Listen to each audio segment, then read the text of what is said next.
Welcome to weekend with journalist Sai. ఈ వారం కీలక పరిణామాలే చోటు చేసుకున్న ఇటు రాష్ట్ర వ్యాప్తంగా అలాగే దేశవ్యాప్తంగా కూడా. ప్రధానంగా కుంభకోణాల వ్యవహారం రాష్ట్రంలో ఉన్న రాజకీయ పార్టీలని ఒక కుదిపేస్తుంటే ఉగ్రమోకలు, ఉగ్రదాడులు, అలాగే తీవ్రవాదులు విసురుతున్న సవాళ్ళు దేశ ప్రభుత్వానికి కూడా ఒక అతిపెద్ద సంకటంగా మారాయి. ప్రధానంగా లిక్కర్ స్కామ్ వ్యవహారంలో ఏం జరగబోతోంది అనేది ఇప్పటికే కీలక అరెస్టులు అయితే అయిపోయినాయి. ఇంకా వరుసగా ఒకరి తర్వాత ఒకళ్ళు అరెస్టులు అయితే కంటిన్యూ అవుతున్నాయి. ఎంతవరకు వెళ్తాయి? ఇంకా ప్రజాప్రతినిధులు అయితే పూర్తిగా ఈ లిక్కర్ స్కామ్లో ఇంకా టచ్ చేయలేదు. రేపో మాపో వాళ్ళని కూడా అరెస్ట్ చేస్తే పరిస్థితి ఏంటి అనేది దీని మీద కౌంటర్ అటాక్ అయితే ఇప్పటికే వైఎస్ఆర్సీపీ మొదలుపెట్టేసింది లిక్కర్ వ్యవహారానికి సంబంధించి. అలాగే ఆంధ్రప్రదేశ్లో డైవర్షన్ పాలిటిక్స్ నడిపిస్తున్నారు తెలుగుదేశం పార్టీ లేదా నారా చంద్రబాబు నాయుడు గారు. అలాగే ఒక ఐపీఎస్ అధికారిని అరెస్ట్ చేయడం కూడా, కాదంబరి జత్వాని కేసులో పిఎస్ఆర్ ఆంజనేయుల్ని అరెస్ట్ చేయడం కూడా ముందే ఊహించినదే అయినా అధికారులకు కూడా ఒక సంకేతం. ఒక రకంగా ఇప్పటివరకు రాజకీయ చరిత్రలో లేదంటే మరి దేశ చరిత్రలో ఇలాంటివి జరిగినాయో లేదో తెలియదు. కాకపోతే ఇప్పటివరకు బాబు గారు తీసుకున్న నిర్ణయం ఎవరో తీసుకోలేదు. ఒక ఐపీఎస్ అధికారిని అరెస్ట్ చేయడం ఇదే ఫస్ట్ టైము అంటూ. అలాగే ఎప్పుడో సస్పెండ్ అవ్వాల్సిన వ్యక్తి దువ్వాడ శ్రీనివాస్ తాజాగా వైసీపీ ఆయన సస్పెండ్ చేసింది. దాని వెనక అసలు కారణం ఏంటి అనేది, అలాగే రేపు రాజ్యసభ స్థానం విజయసాయి రెడ్డి గారు రాజీనామా చేసిన రాజ్యసభ స్థానం ఎవరికి దక్కబోతోంది? మన రాష్ట్రంలోనే ఉంటుందా, పక్క రాష్ట్రానికి వెళ్ళిపోబోతుందా? వీటన్నిటి మీద చర్చించే ప్రయత్నం చేద్దాం ఇవాళ వీకెండ్ విత్ జర్నలిస్ట్ స్థాయిలో. సార్, లిక్కర్ స్కామ్ వ్యవహారం అంటే ఇప్పటివరకు ఇంకా కీలక అరెస్టులు జరగలేదు అనేది, కానీ కసిరెడ్డి తర్వాత ఆయన అనుచరుని కూడా ఒక ఆయన అరెస్ట్ చేశారు. ఇంకా అంటే అటే వెళ్తుంది, కానీ ప్రజాప్రతినిధులు టచ్ చేసే వ్యవహారం అంటే ఢిల్లీ స్కామ్తో పోలిస్తే ముందు వాళ్ళని అప్పుడు సీఎంగాను కేజ్రీవాల్ను లేదంటే సిసోడియాను ఇలా అరెస్ట్ చేయడం, ఇందులో ఇంకా అది టచ్ చేయలేదు. అంటే ఇక్కడ ఏమైనా ఒక వ్యూహం నడుస్తుందా? ముందు కింద నుంచి అరెస్ట్ చేసుకుంటూ దీన్ని పబ్లిక్లోకి తీసుకెళ్ళి ఆ తర్వాత అరెస్ట్ చేయడానికి ప్రయత్నిస్తారు. ఈలోపు వీళ్ళు కోర్టులకు వెళ్ళి ముందస్తు బెయిల్ తెచ్చుకుంటారు. ఆల్రెడీ మిథున్ రెడ్డి తెచ్చుకున్నాడు, విజయసాయి రెడ్డి తెచ్చుకుంటాడు, ఆ తర్వాత జగన్మోహన్ రెడ్డి తెచ్చుకుంటారు ఆటోమేటిక్గా. ఇప్పుడు ఏంటంటే ఏదన్నా దాంట్లో ఈడీకి దొరికింది ఆధారాలు ముందుగా దొరికినాయి. అక్కడ ఆధారాలు దొరికిన తర్వాత వాళ్ళు అరెస్ట్ చేశారు. సిసోడియానా, అంతకుముందు జైనా, అందరితో కూడా. అది ఆధారం ఏంటి? సో దగ్గర డబ్బులు డిపాజిట్ అయినా ఆ డిపాజిట్ పట్టుకెళ్ళి గోవాలో సోన్స్ వాళ్ళకి ఇచ్చారు అన్నట్టు. వరుసగా దాంట్లో కూడా అమౌంట్ సీజ్ చేయలేదన్న కారణంగానే సుప్రీంకోర్టు బెయిల్ ఇచ్చింది. అమౌంట్ సీజ్ చేయలేదన్నటువంటిది బెనిఫిట్ ఆఫ్ డౌట్. ఇక్కడ ఏంటంటే ఈ కేసుల్లో మేము వాడు ఈ పని చేశాడని చెప్పి మర్డర్ చేశాడని మాకు తెలిసిపోయింది, ఆ పక్కింటి అమ్మాయి చెప్పింది, వెనకుంటి అమ్మాయి చెప్పింది అంటే కుదరదు. మర్డర్ చేసిన దానికి సాక్ష్యాలు అవేంటి సపోర్టింగ్ ఎవిడెన్స్ అవుతాయి. ఒకటి ఫిజికల్ ఎవిడెన్స్, టెక్నికల్ ఎవిడెన్స్. ఆ ఫిజికల్ ఎవిడెన్స్ లో ఏం కావాలా? ఫింగర్ ప్రింట్ ఏంటి, లెగ్ ప్రింట్ ఏంటి, గూగుల్ టేక్అవుట్ ఏంటి, ఆ టైంలో అక్కడే ఉన్నాడు అనడానికి సాక్ష్యం, ఇదంతా కావాలి. అదే సందర్భంలో ఇక్కడ కూడా ఏముంటుంది? లిక్కర్స్ కుంభకోణంలో జరిగింది, తినేశారు వాళ్ళు, ఇచ్చేసారంటే వీళ్ళు తినేశారంట అంటే వాళ్ళు ఎవ్వరు పోలీస్ కంప్లైంట్ ఇవ్వాల. వీళ్ళు వాళ్ళందరినీ కూడా నిందితులుగా పెట్టారు. ఇది సరిగ్గా చెప్పాలంటే జగన్ని ఆ రోజున ఇరికించడం కోసం జరిగిన కేసు దీనికి తేడా ఏం లేదు, సేమ్ టు సేమ్ కేసు. ఆ రోజున ఏంటి, కంపెనీలు అందరూ కూడా లంచాలు ఇచ్చారు అని చెప్పి పెట్టారు, కానీ కంపెనీలు మేము ఏ లంచాలు ఇవ్వలేదు అని చెప్పారు. అయినా సరే మీరు ఇచ్చానని చెప్పకపోతే కనుక మీ మీద కేసు పెడతామన్నారు. సరే పెట్టుకోండి అన్నారు వాళ్ళు, కేసులు పెట్టారు. ఇప్పటికే ఆ కేసులు నడుస్తున్నాయి. సేమ్ ఇప్పుడు ఇక్కడ కూడా ఏ డిస్టిలరీ కంపెనీ అయినా మేము లంచాలు ఇవ్వాల్సి వచ్చింది, దానివల్ల మేము నష్టపోయామని చెప్పి ఎవరైనా కంప్లైంట్ పెట్టారా? లేదు. కానీ వాళ్ళందరినీ కూడా ఇప్పుడు నిందితులుగా చేర్చారు. అంటే భయపెడుతున్నారు వాళ్ళు. ఆ రోజున కూడా వాళ్ళని భయపెట్టారు. కాకపోతే అప్పుడు భయపడినటువంటి వాళ్ళు భయపడకుండా వాళ్ళు నిలబడ్డారు. ఈలోపు కాంగ్రెస్ గవర్నమెంట్ పడిపోవడం దాంతో నడిచింది. ఇప్పుడు వీళ్ళు మరి తెలుగుదేశం గవర్నమెంటే ఉంటుందని భయపడి వీళ్ళు కూడా లేదులే మేము కూడా అప్రూవల్గా మారిపోతామంటారా? ఇప్పుడు ప్రస్తుతం వాళ్ళు ఏదో స్టేట్మెంట్లు ఇచ్చారన్నట్టు. ఇప్పుడు ఫర్ ఎగ్జాంపుల్ కేసిరెడ్డి ఇచ్చాడని చెప్పేసి ఒక 50 పేజీలు 60 పేజీలు రాశారు. తెర చూస్తాడు సంతకం కూడా పెట్టలేదు అంటే అర్థమైపోయింది కదా. అక్కడ వాడిచ్చాడన్న స్టేట్మెంట్ ఆడి సంతకం లేకుండా ఉందంటే అంత పెద్ద నేరేటివ్ డిటెక్టివ్ రాశారు. రిమాండ్ రిపోర్ట్ ముందే ప్రిపేర్ చేస్తున్నారు అంతే కదా, అరెస్ట్ చేసి ముందే. అంతే. ఇప్పుడు నేను ఆంజనేయులకు కూడా అంతే కదా, ఆయన ఎదురుకుండా రిమాండ్ రిపోర్ట్ పెట్టారట. మీరు దొంగలా అని చెప్పి సంతకం పెట్టాడట ఆయన. అంటూ. అంటే ముందు వాళ్ళు చెప్పిన సాక్షులు ఇప్పుడు విజయసాయి రెడ్డి గారు, మిథున్ రెడ్డి వాళ్ళు చెప్పిన ఆధారంగా అదే ప్రిపేర్ చేస్తారా? అట్లా ప్రిపేర్ చేయడం కాదు, వీళ్ళు ఒకటి పిక్చర్ తయారు చేశారు, స్క్రీన్ ప్లే తయారు చేశారు. ఆ స్క్రీన్ ప్లేకి అనుగుణంగా పాత్రధారులు నటించాలి ఇక్కడ. అంతే. ఆ నటించడం కుదరకపోతే కనుక ఎలిమినేట్ చేస్తారనమాట. అది ప్రస్తుతం జరుగుతున్నటువంటి కాన్సెప్ట్. కానీ ఆ స్కామ్ లో దీనికి అంటే ఓకే, స్కామ్ అయితే కంప్లీట్ డిఫరెంటే.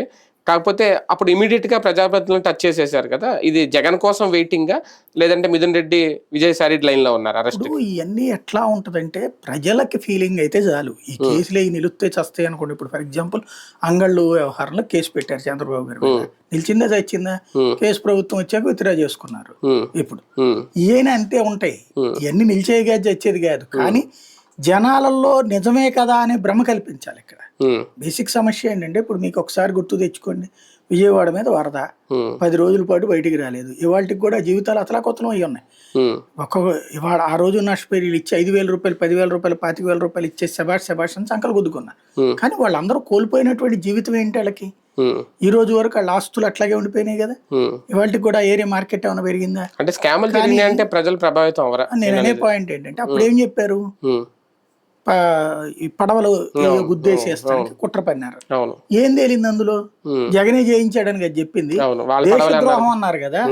మరి ఆ పడవలు నడుపుకునే అతను ఒక అతను వేసి పెట్టారు, ఆడు కూడా తెలుగుదేశం, జనసేన. ముందు నందిగం సురేష్ అనుచరులు అని చెప్పారు. పడవల మీద ఈ బ్లూ కలర్ ఉన్నాయి, రంగులు ఉన్నాయి, అంతా అయిపోయింది. దానికి ఎన్ని రోజులు నేరేటివ్ క్రియేట్ చేశారు. ఫైనల్ గా ఏం చేశారు? జగన్ వేసేస్తామన్నారు. ఏం వేయాలో అర్థం కాక అసలు ముందు అతన్ని రిమాండ్ ఇవ్వడానికే మ్యాజిస్ట్రేట్ ఒప్పుకోపోతే నానా తెప్పలు పడి ఒప్పించి 2 రోజులు ఇచ్చి ఆ తర్వాత బెయిల్ మీద పంపించేశారు. ఏమైపోయింది మరి అది? దాంట్లో ఎందుకు అరెస్ట్ చేయలేదు, జైల్లో పెట్టలేదు? ఇవన్నీ ఏంటంటే మన పేపరు, మన టీవీల ద్వారా ఎదురోళ్ల మీద ఇంత తట్ట బురద వేసేస్తాం, సోషల్ మీడియా ద్వారా ప్రచారం చేస్తాం. ఆ తర్వాత వాళ్ళు దుడుచుకున్నా సరే మచ్చ ఉంటుంది.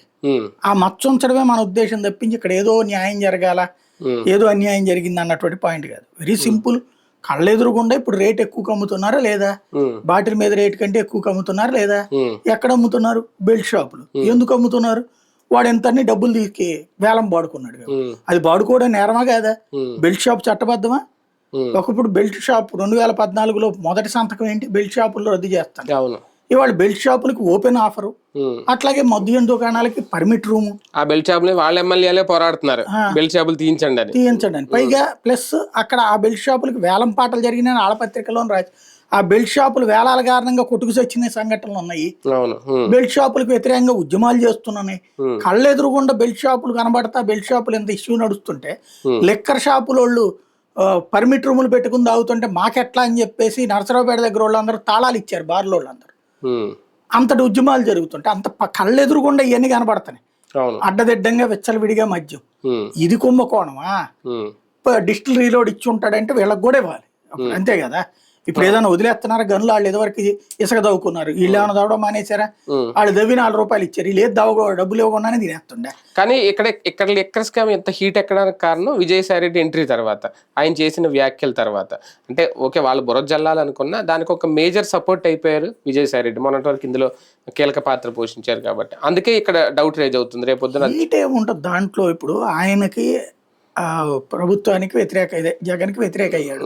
ఎందుకంటే తనను తాను కాపాడుకోవడానికి. వాస్తవంగా అక్కడ నచ్చకపోవడం ఏమీ లేదు. తనను తాను కాపాడుకోవడానికి ఒకటి ఆయనకి ఒక నచ్చలేదు, జగన్మోహన్ రెడ్డి గారి నిర్ణయాలు నచ్చలేదు. పిక్చర్ ఫీలింగ్ వచ్చింది ఏంటంటే ఒక 8 మందిని ఇటు నుంచి తీసుకెళ్ళడానికి ట్రై చేశాడు. బీజేపీ అడిగింది ఆయన్ని తీసుకెళ్ళడానికి ట్రై చేశాడు, జగన్ ఒప్పుకోలేదు. కాబట్టి జగన్ వాళ్ళు తొక్కేస్తారనేటటువంటి దీన్ని ఫిక్స్ అయిపోయాడు. ఆ కారణంగా జగన్ జైల్లో పెడితే మళ్ళీ ఈయన కూడా పెడతారు. కాబట్టి ఈయన ఎదురు తిరిగితే ఈయన పట్టుకోకుండా ఉంటారు కదా. అంటే ఈయన ప్రయోజనం ఏంటి దానివల్ల తీసుకెళ్ళాలనుకుంటే? ఏది ఒకవేళ నిజంగా 8 మందిని తీసుకెళ్లాలనుకుంటే బీజేపీకి ఈయనకి ప్రయోజనం ఏముంటది? ఇప్పుడు బీజేపీలో ఇప్పుడు సీఎం రమేష్ వీళ్ళందరూ ఎట్లాంటి ప్రయోజనం పొందుతున్నారు? అంతే కదా. ఇప్పుడు చాలా పెద్ద హోదానే కదా వైసీపీలో ఆయనకి. ఏమి ప్రతిపక్షంలో ఉండే హోదాకి అధికార పక్షంలో ఉండే హోదా. ఇప్పుడు లెక్కనైతే అప్పుడు 6 ఎంపీలు తెలుగుదేశానికి. ఏం తగ్గిందని చెప్పి సీఎం రమేష్ అటు వెళ్ళాడు మరి ఆ రోజున. సీఎం రమేష్, టీజీ వెంకటేష్ ఇక్కడ మంచిగా వాల్యూనేగా ఉంది పార్టీలో. ఎందుకు వెళ్ళారు? పవర్ అనేటటువంటిది ఒక సెంటర్ ఆఫ్ అట్రాక్షన్. అంటే వైసీపీలో 11 మంది ఉన్నప్పుడు ఈయనే కదా ఫ్లోర్ లీడర్ అనుకుంటా మెయిన్ రాజ్యసభ. అంటే అది కీలకమైన హోదా ఉన్నప్పుడు ఓకే. ఇది ప్రతిపక్షం కదా. ఉమ్, ఉమ్. ప్రతిపక్షంలో ఉన్నోడు అధికార పక్షంలోకి వెళ్తే 4 ప్రయోజనాలు పొందాం అనుకో. కేంద్రం కూడా ఆయనకి ఆ జమిలీ ఎన్నికలు సంబంధించి చేసిన కమిటీలో మెంబర్ గా కూడా ఇచ్చినట్టు ఒకటి కాదు, ప్రతి ఒక్కళ్ళకి ఇస్తారు కమిటీ. అదే అదే. ఇప్పుడు మనకి ఇప్పుడు ఆ లెక్కన కేసు నేను చిన్నీకి ఉన్నాడు కమిటీలో అవునవును, ఈయన ఉన్నాడు. ఉంటాయి, ఇవన్నీ వస్తుంటాయి. అయ్యి ఒక సాధిసేద్దాం. ఈయన పార్లమెంటరీ పార్టీ నాయకుడికి ఇచ్చాడు, వాళ్ళతో మంచి ర్యాపో మెయింటైన్ చేశాడు.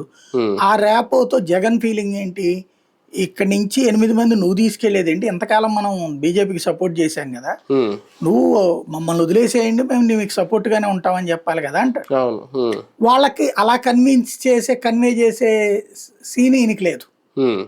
వాళ్ళు చెప్తే ఇచ్చేయాల్సిందే మనం, లేకపోతే మనల్ని తొక్కేస్తారు, డిఎంకే వాళ్ళని దొక్కినట్టు లేకపోతే ఇంకోళ్ళని దొక్కినట్టు అనేటువంటి ఈయన ఫీలింగ్. తెలుగుదేశమే కంట్రోల్లోకి వచ్చేసింది వాళ్ళ దెబ్బకి, మనం ఎంత అనేది ఈయన ఫీలింగ్.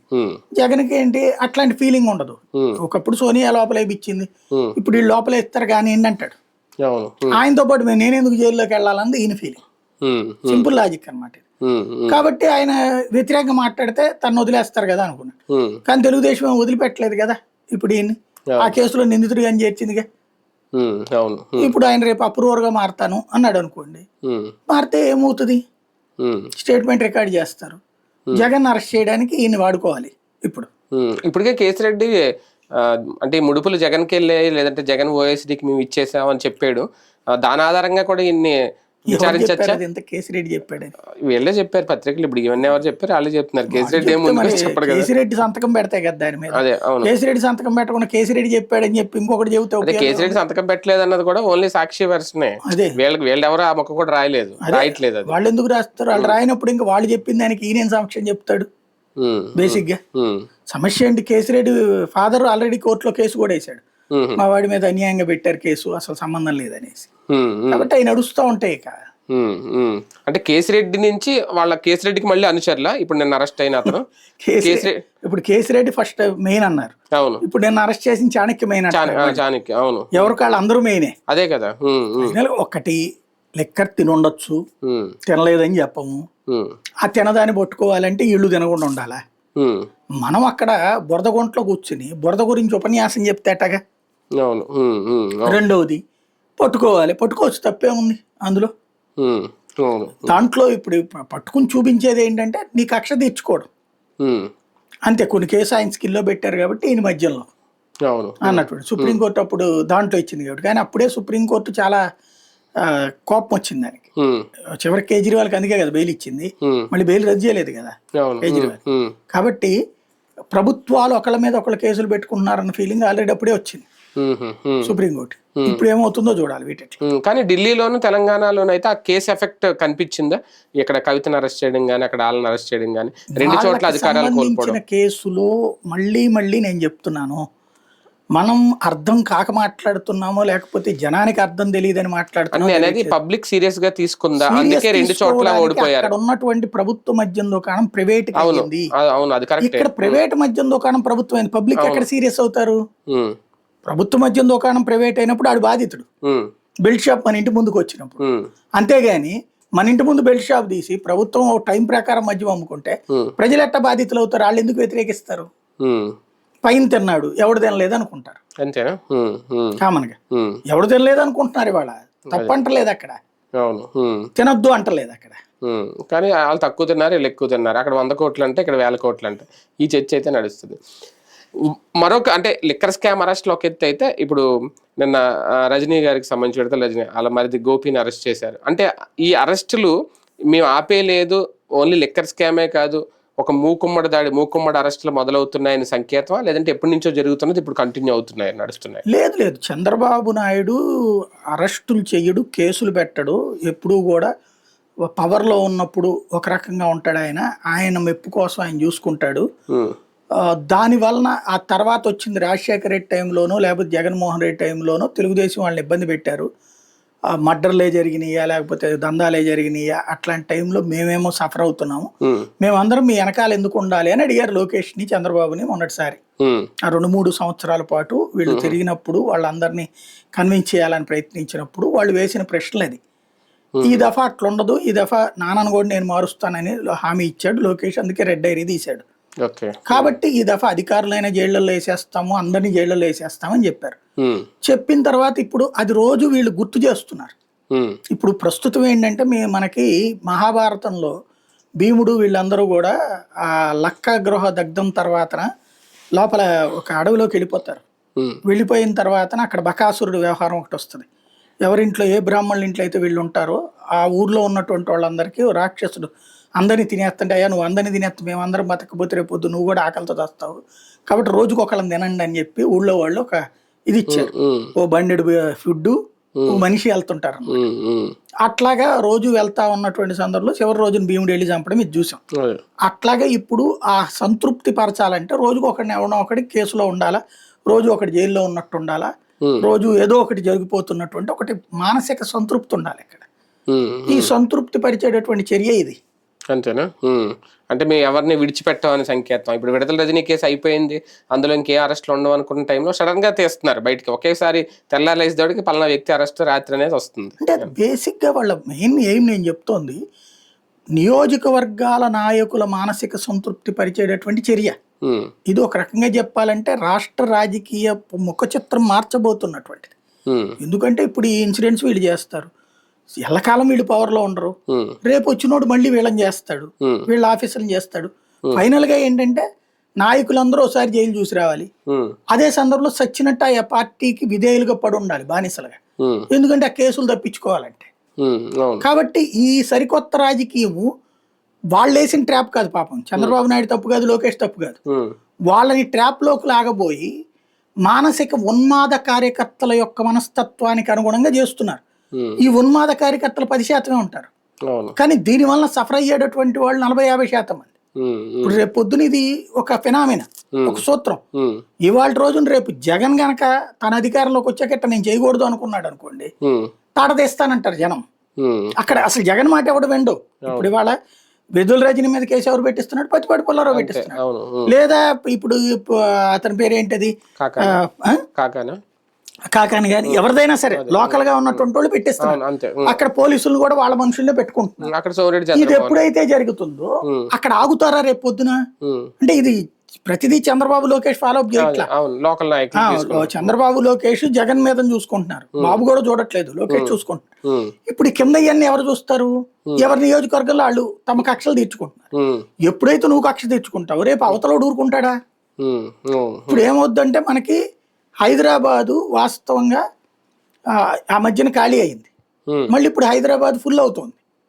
ఇలాగా మన వ్యాపారవేత్తలు మన పారిశ్రామికవేత్తలు వెనక్కి రారు, వాళ్ళు బెంగళూరు చెన్నైలోనే వాళ్ళ ఆస్తులు ఉంచుకుంటారు.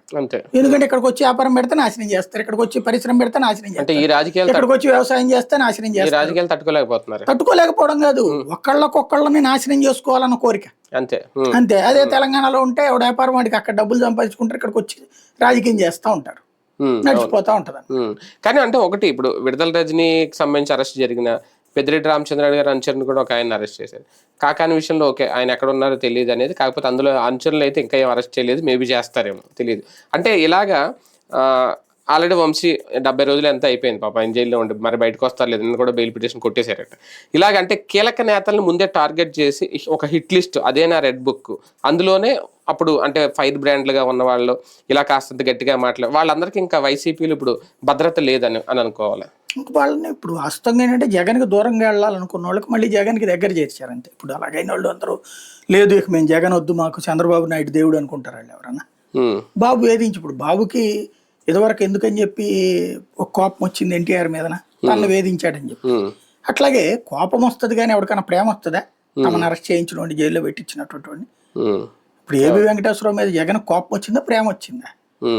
ఆంజనేయుల మీద చంద్రబాబు కోపం వచ్చిందా ప్రేమ వచ్చిందా? అంతే ఉంటుంది. ఇక ఇంకోటి ఇప్పుడు ఏంటయ్యా అంటే జగన్కి కొన్ని రకాల ప్రయోజనం చేకూరుస్తున్నారు. నెంబర్ 1 వచ్చేటప్పటికి నిత్యం లైమ్ లైట్లో వీళ్ళే ఉంచుతున్నారు, రోజు చర్చించడం ద్వారా అతని పేరు రోజు ప్రస్తావన, అది కుంభకోణం ఇది కుంభకోణం. ఈ కుంభకోణం ప్రస్తావన వచ్చినంతసేపు జగన్ చేసిన సంక్షేమానికి సంబంధించిన అంశాలు జనంలో చర్చకు వస్తాయి. ఇప్పుడు లెక్కర్ అన్నారు, ఇప్పుడు ఇంటి దగ్గర బెల్ట్ షాప్ గురించి వ్యతిరేకిస్తున్న మహిళ ఇప్పుడు మొన్న గుంటూరు దగ్గర అదేది బెల్ట్ షాప్ కాదు మెయిన్ వైన్ షాప్ కు వ్యతిరేకంగానే మహిళలు ఉద్యమించారు. అదేదో సంఘాలు ఎవడు రాలా, లోకల్ గా ఉన్న మహిళలు ఇంటికి పోతుంటే తాగి రోడ్డు మీద గొడవ చేస్తున్నారని అక్కడ తీసేయమన్నారు. వచ్చేసి తిట్టింది, నడిచింది. వాళ్ళందరినీ పోలీస్ స్టేషన్ తీసుకెళ్లి 4 గంటల పాటు కూర్చోబెట్టారు. వీళ్ళంతా ఎవరు మధ్యతరగతి మహిళలు. అవును. వాళ్ళందరూ అబ్బా మా ఇంటి దగ్గర మందు తాగుతుంటే చంద్రబాబు గారు అద్భుతమైనటువంటి పరిపాలన అందిస్తున్నారు, రేపు పొద్దున ఏమైనా సంబరం చేసుకుంటారా? వీళ్ళందరికీ ఇప్పుడు చర్చ వస్తుంది కదా, ఈ లెక్కర్ ఇష్యూ వచ్చిన తర్వాత ఆడేం చేశాడు ఈడేం చేశాడు, వాడు వీడు అనే మాట్లాడుకుంటారు అని నేను అనుకుంటారు కదా అక్కడ. నెంబర్ 1. నెంబర్ 2 వచ్చేటప్పటికి ఇవాళ ఇక దానికి ఒక అర్థం లేకుండా చేసేసారు. అంటే ఒక రాజకీయం అనేటటువంటి దానికి ఒక లిమిట్ ఉండాలి. లిమిట్లెస్ పాలిటిక్స్ బిగిన్ చేశారు. రోజు మేము ఎవరో ఒకళ్ళు వేధించడం మాకు తృప్తి, వాళ్ళని బద్నాం చేయాలి, వాళ్ళని వ్యతిరేకించాలి, వాళ్ళని నాశనం చేయాలి.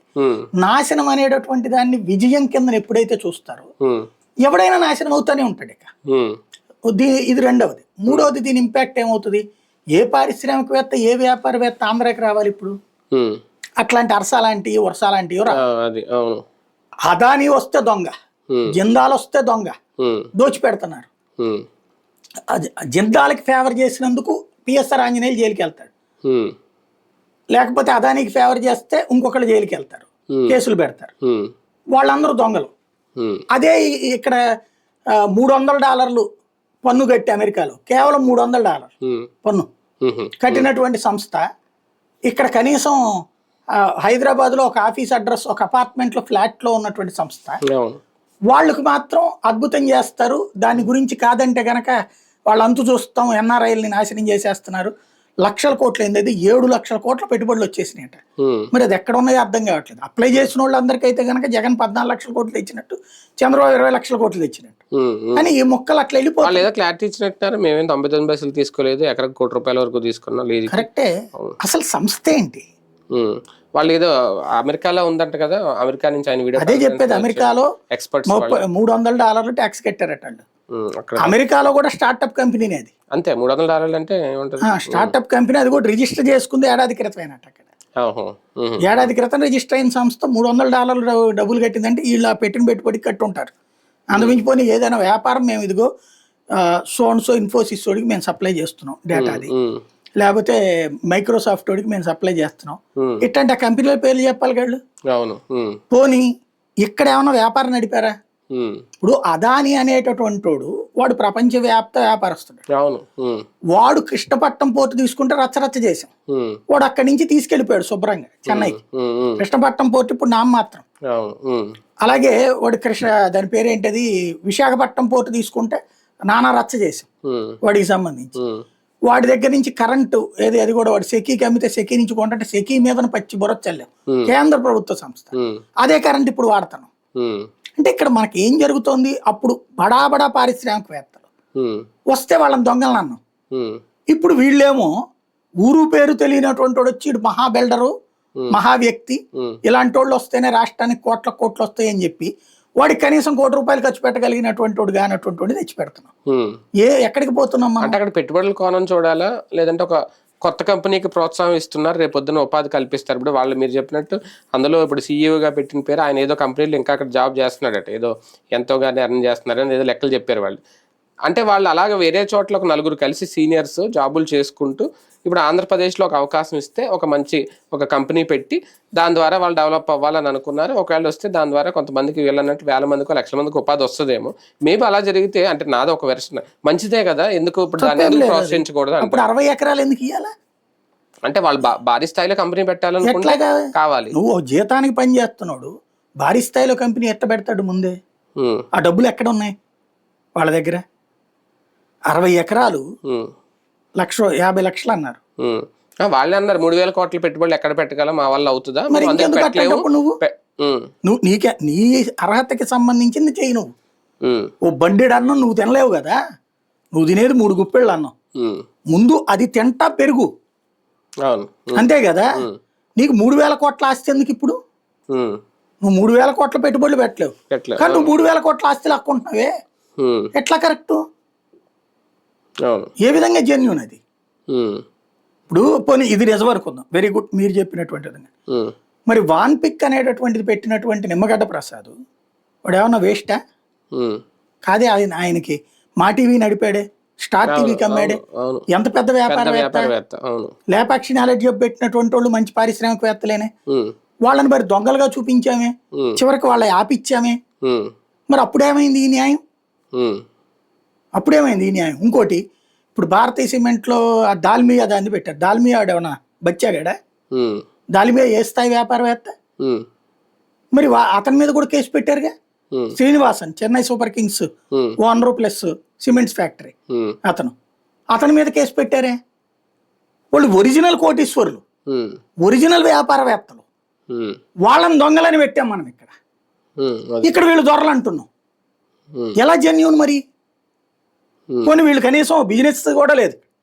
వాళ్ళు పెద్ద పెద్ద బిజినెస్లు చేస్తున్నోడు పెట్టుబడి పెడితే అది కూడా వాడికి పరిశ్రమకి ఇచ్చిన రాయితీ. పరిశ్రమకి ఇప్పుడు వీళ్ళు ఇచ్చారు కదా 99 పైసలకే. మరి అక్కడ పరిశ్రమ కట్టినందుకు సో నీళ్లకి సంబంధించిన ఛార్జీలు రద్దు చేశారు, అది కుంభకోణం అట. కరెంటుకి సంబంధించిన రాయితీ ఇచ్చారట, అది కుంభకోణం అట. వీళ్ళు ఏకంగా 99 పైసలకి ఇస్తే కుంభకోణం కాదట. ఇంకో చోట భూమి ఇన్ని ఎకరాలు లూలువాడికి 50 లక్షలకి ఇస్తే కుంభకోణం కాదట. కేంద్రం దగ్గర ఏమో 4 కోట్ల రూపాయలు తీసుకుని అమరావతిలో బిట్టుకేమో 25 లక్షలకి 50 లక్షలకి ఇస్తే కుంభకోణం కాదట. అక్కడ వాడి సంస్థలో పెట్టుబడి పెడితే కుంభకోణం అట. ఆ షేర్ అమ్ముకుని వాడు లాభం సంపాదించుకుంటే కూడా కుంభకోణమేనట. ఆ డబ్బులు తీసుకెళ్లి జగన్కే పెట్టుబడి పెట్టుంటారట. ఎలా జెన్యూన్ అవుతోంది? ఇది కరెక్ట్ అయితే అది కరెక్ట్, ఇది కాకపోతే అది కాదు. నిజంగా కొత్త పారిశ్రామికవేత్త అనుకుందాం ఫర్ ఎగ్జాంపుల్. ఇప్పుడు అందులో ఒక ఆవిడ రియల్ ఎస్టేట్ వ్యాపారం అంటే నువ్వు రియల్ ఎస్టేట్ చేపిస్తావా? ఏం నువ్వు ప్రభుత్వం అమ్మకూడదా? ప్రభుత్వం అమ్మకూడదా? ప్రైవేట్ వాడికి ఎందుకు ఇవ్వడం? నువ్వు 60 ఎకరాలు ప్రభుత్వమే రియల్ ఎస్టేట్ వెంచరే, షాపులకి ఎంతని అదని ఇదనేసి మనందరం కొనుక్కుంటాంగా తక్కువకి ఇస్తే. మధ్యలో ఆడేవుడు తింటాం, దానికి ఆడి నుంచి ఎక్కడికి వచ్చి పెట్టుబడులు పెట్టడం ఏంది? డేటా సెంటర్ పెడతారు. డేటా సెంటర్కి ఎంత కావాలా, ఎంత కావాలనేటటువంటి దాంట్లో ఇంకోటి, డేటా సెంటర్కి అయితే వైజాగ్ ఎందుకండి, అమరావతి పెట్టుకోవచ్చు కదా. వైజాగ్ ఎందుకు డేటా సెంటర్కి? అమరావతి పెట్టు. నువ్వు అమరావతిలో ఇయ్యి 500 ఎకరాలు ఇయ్యి అమరావతిలో డేటా సెంటర్. ఇక్కడ సాఫ్ట్వేర్ ఎదుగుతుందిగా,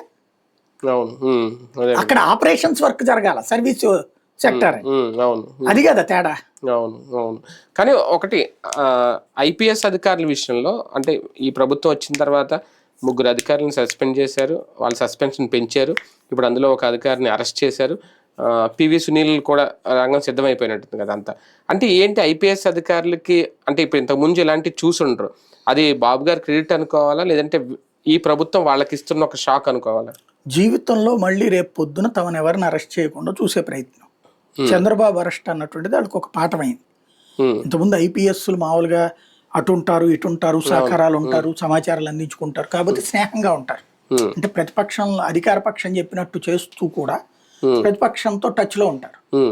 ఎందుకంటే మనకెందుకు వచ్చింది, మేమంతా ఐఏఎస్లు ఐపీఎస్లు మా పని ఏదో మేము చేసుకుంటాం, మాకేం ప్రభుత్వంతో పెద్ద ఇష్యూ కాదు, ఎవడు అధికారంలో ఉంటే వాడు అన్నట్టు. అందుకని చంద్రబాబు టైంలో వాళ్ళని రాజశేఖర రెడ్డి కంటిన్యూ చేశాడు, అలాగే రాజశేఖర రెడ్డి వాళ్ళని చంద్రబాబు కూడా కంటిన్యూ చేసుకొచ్చాడు. కానీ క్రమంగా ఏమైపోయింది, ఇప్పుడు ఐఏఎస్లు ఐపీఎస్లు ఐఆర్ఎస్లు అయిపోయారు. అదే సందర్భంలో ఐపీఎస్లు అనేటటువంటి వాళ్ళు పోలీస్ టోపీ పక్కన పెట్టేసేసి రాజకీయ టోపీ వాడుతున్నారు. కాబట్టి వాళ్ళు చెప్పినట్టు చేసేటటువంటి సందర్భంలో నిబంధనలకు విరుద్ధంగా వ్యవహరిస్తున్నమాట వాస్తవం. మనం ప్రపంచంలో ఇద్దరు జెన్యూన్గా ఉండాలని కోరుకోవాలి. ఒకళ్ళు పోలీసు, ఇంకొకళ్ళు న్యాయ వ్యవస్థ. ఈ ఇద్దరు జెన్యూనిటీ పోయిందంటే న్యాయం చచ్చిపోతుంది, ధర్మం సర్వనాశనం అయిపోతుంది. ఈ 2 జరుగుతున్నాయి ఆంధ్రాలో. ఈ 2 ఇప్పుడు కాదు, రాష్ట్ర విభజనకు ముందు నుంచి బిగినైంది. రాష్ట్ర విభజన ఉద్యమాలప్పటి నుంచి బిగినైంది. అప్పుడే తప్పుడు కేసులు, తప్పుడు లెక్కలు, తప్పుడు మాటలు బిగినాయి. ఆ టైంలో ప్రాంతీయ భాష పక్షపాతాలు అప్పుడే ప్రారంభమయ్యాయి. ఆ పక్షపాతాల పరాకాష్ట రాష్ట్రం విడిపోయిన తర్వాత 2 రాష్ట్రాల్లో కూడా తాబేదారులుగా అధికారులు వ్యవహరించారు.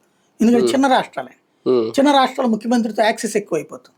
ఆ యాక్సెస్ ఎక్కువైపోయేటప్పటికి ముఖ్యమంత్రిని సంతృప్తి చేయడానికి ఒక వర్గం, ముఖ్యమంత్రికి ఆడు సన్నిహితంగా ఉన్నారు, మనల్ని పట్టించుకోవట్లేదు కాబట్టి మనం ఇంకొక ప్రతిపక్ష నాయకుడికి టచ్ లో ఉన్నాం. ఇట్లాగా 2 రాష్ట్రాలను తయారైంది. అక్కడ కేసీఆర్, ఇక్కడ చంద్రబాబు, అక్కడ కేసీఆర్, ఇక్కడ జగన్మోహన్ రెడ్డి, ఇప్పుడు అక్కడ రేవంత్, ఇక్కడ చంద్రబాబు. ఈ ఐఏఎస్లు ఐపీఎస్లు నిజంగా వాళ్ళ డ్యూటీ వాళ్ళు చేసుకోవాలా? వాళ్ళు లైమ్ లైట్ లో పొజిషన్ ఉన్నా పక్కనున్నా వాళ్ళ జీతం వాళ్ళకి వచ్చేస్తుంది టైంకి, వాళ్ళ గౌరవం ఎక్కడా భంగం కలగదు. ఒక ఫీలింగ్ ఉండొచ్చును. ఇప్పుడు ఒక సెక్రటేరియట్ లో పనిచేసే ఐపీఎస్ ఆఫీసర్ కంటే కూడా ఓ పోలీస్ కమిషనరేట్ లో పనిచేసే ఐపీఎస్ ఆఫీసర్కి ఎక్కువ రెస్పెక్ట్ ఉండదు. దారిలో ఉన్న పోలీసులు అందరూ సెల్యూట్లు కొడతారు. అట్లాంటి వాటిలో ఆ పోస్ట్ కోసం అని చెప్పేసి వీళ్ళు ఏం చేస్తున్నారు, అధికార పక్షాలకి తాబేదారులుగా వ్యవహరిస్తున్నారు. ఈ తాబేదారులుగా వ్యవహరించడం వరకు బాగానే ఉంది, కానీ ధర్మద్రోహం చేస్తున్నారు, న్యాయద్రోహం చేస్తున్నారు, అన్యాయం చేస్తున్నారు ప్రజలకి.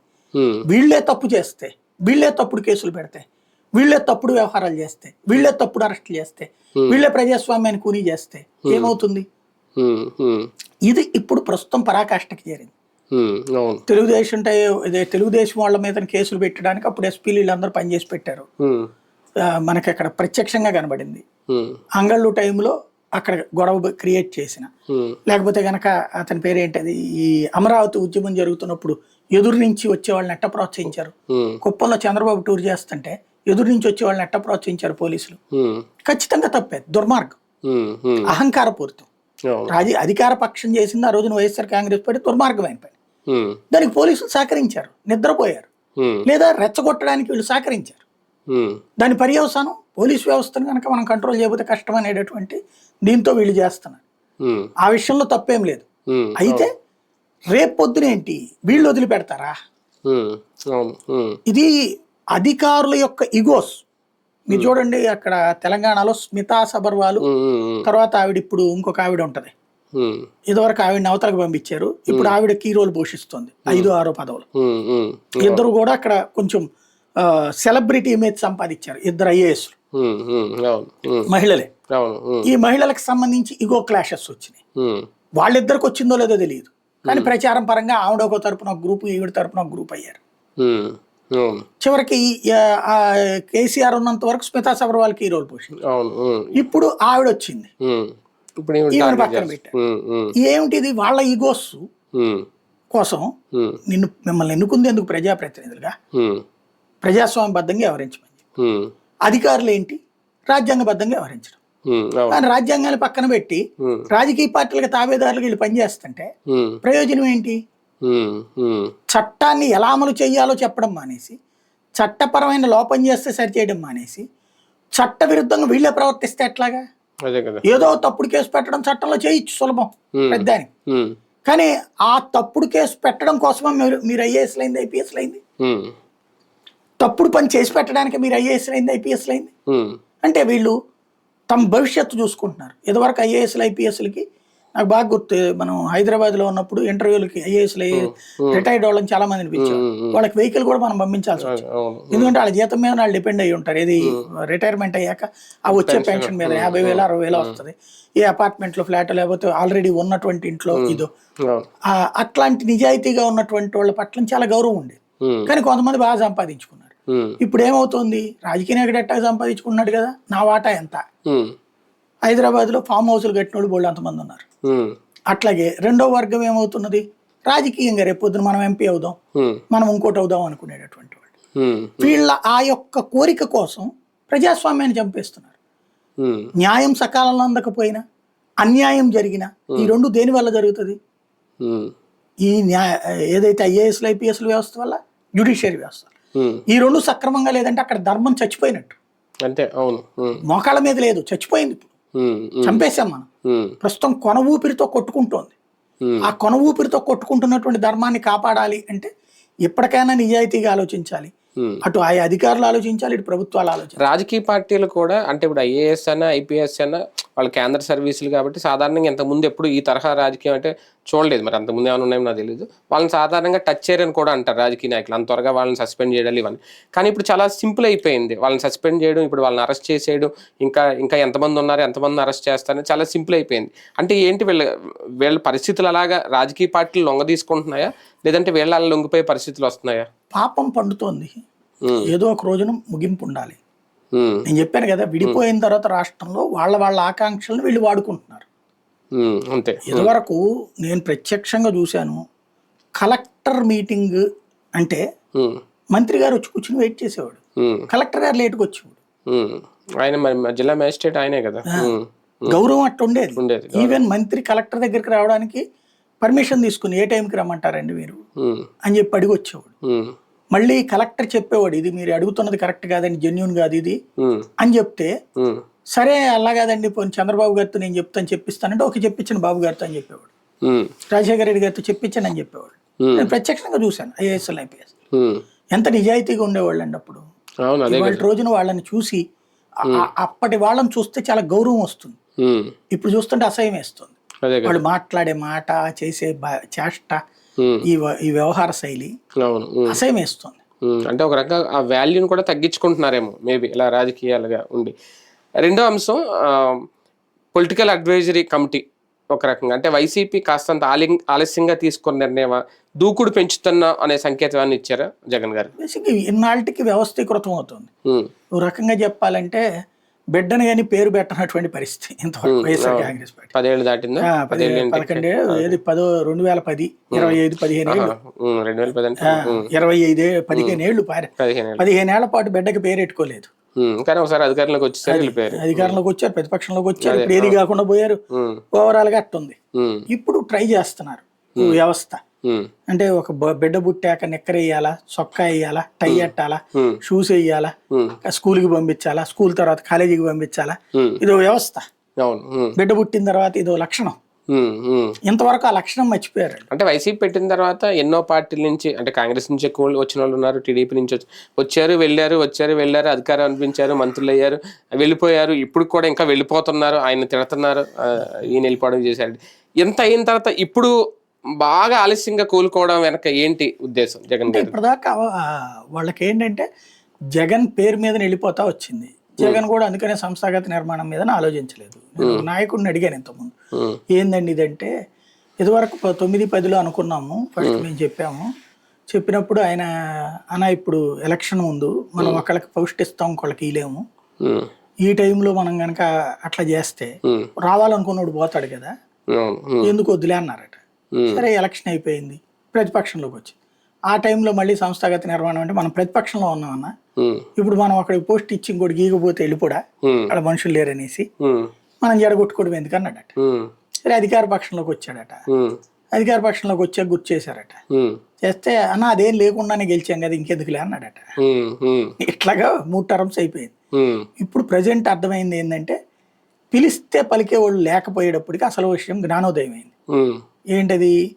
ఇప్పుడు తెలుగుదేశం పార్టీ ఒక స్టేట్మెంట్ చంద్రబాబు నాయుడు ఇచ్చిన, ఒక స్టేట్మెంట్ లోకేష్ ఇచ్చిన 1,35,00,000 మందికి వెళ్తుంది.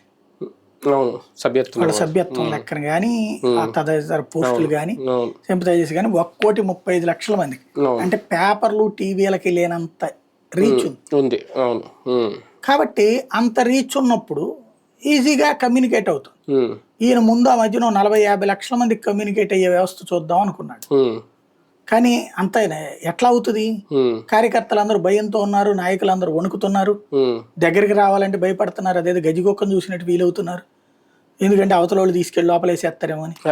ఈ భయంతో ఉన్నటువంటి సందర్భంలో ఈయన స్వయంగా రీట్వీట్ చేయండి అని అడిగినా చేయట్లేదు. అంతకుముందు ఈయన ఏం అడగకపోయినా రీట్వీట్లు చేసి ఆయనకు అనుకోని సపోర్ట్ వచ్చింది అప్పట్లో బయట నుంచి. అంతెందుకు మీకు నిన్న ఆమెను అరెస్ట్ చేశారు కదా, కృష్ణవేణి ఎవరు ఒక, కనీసం ఇప్పుడు విడుదల రజనీకి బాగా క్లోజ్ అంట ఆమె ఇంతకు ముందు. కనీసం ఇప్పుడు అరెస్ట్ అయితే ఆమెను కనీసం పట్టించుకునే వాళ్ళు కూడా లేరంట ఎవరు. అట్లాంటి అనవసరమైన వాస్తవంగా తెలుగుదేశం లోకేష్ టీం అవును ఎంతకుముందు ఆ టీం చివరిలో బయటకు వచ్చింది.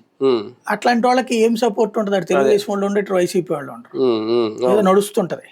ఇంకోటి సోషల్ మీడియాని కౌంట్ చేయకూడదు, దాని ఆధారంగా జనం సింపతి వస్తుంది అనుకోవడం భ్రమ.